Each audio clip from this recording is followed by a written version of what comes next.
I could not think of one thing to say to my mother. I am reading the hospice manual for how to talk to your loved ones. And it says, share the memories, things they taught you, all the good times. I can't think of one. I can't think of one. So I leave, and I know that in leaving, I'm being a coward, but I go and I speak in Boston, and as I'm getting ready to go back to California, I say to myself, the voice says to me, the voice that we all have that lives inside of all of us, it said, you are a hypocrite. If you don't go back and close this thing, you will not have a day's peace. So I get back on the plane, and I go back to Milwaukee, and my mother is sitting in this little room where it's 87 degrees. And she's watching Steve Harvey on a loop in Days of Our Lives. So I just sit in the room with her, sit in the room, trying to come up with what can I say? So I give her water, I feed her ice, I do all that. Sometimes we talk about what's on the screen. And then I go to bed that night and I am praying hard. Lord, help me figure out what to say. And do you know that I wake up the next morning, Lord, help me, Lord, help me, help me, help me, help me, Lord, help me, help me. Jesus, come on. And I accidentally hit my phone, and up comes Mahalia Jackson singing Precious Lord. No accidents. But I thought, where did that come from? So I think, oh, maybe I'll go into the hot room.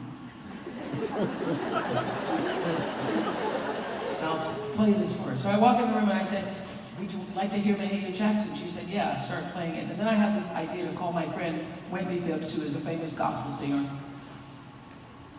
I say, Wendy, would you please sing Precious Lord to my mother and pray for our family? And he starts to sing a cappella at his kitchen table. Baritone voice, Precious Lord. And he finishes the song, Precious Lord, take my hand, lead me on, let me stand. I am tired, I am weary, I am worn. Through the storm, through the night, lead me on to the light. Take my hand, precious Lord, and lead me home. I can see that the singing of the song directly to her has caused an opening, and I can see her eyes begin to fill with tears. And then he prays for our family and says, no fear. No fear, Miss Lee. Just peace. Just peace.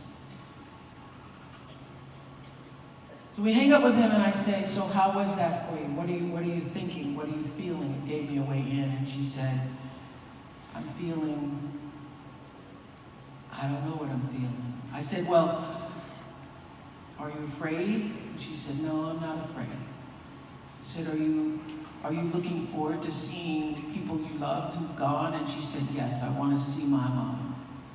And I said, I believe she'll be there for you when you're ready. And I want you to know, came to me, that all my life, I thought I needed a different kind of mama. And now I know that God gave me exactly the mama I needed to be me.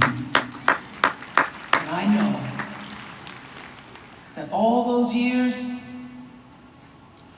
when you were told you shouldn't have kept this child, you shouldn't have had this child, you should have given this child up for adoption, you should have had an abortion.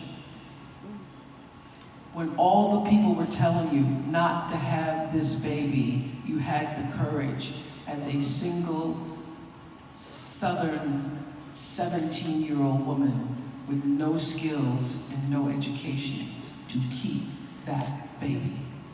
And I want to thank you for keeping this baby.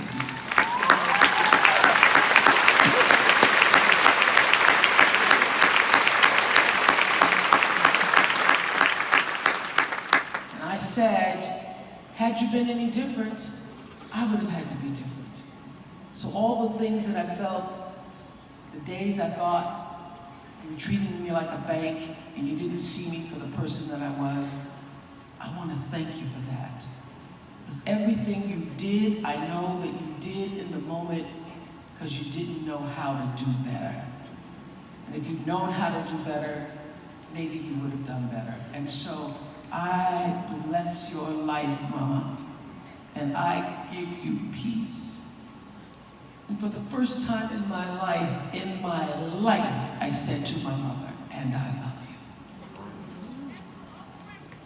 And when I tell you, it set me free. Yeah. It set me free.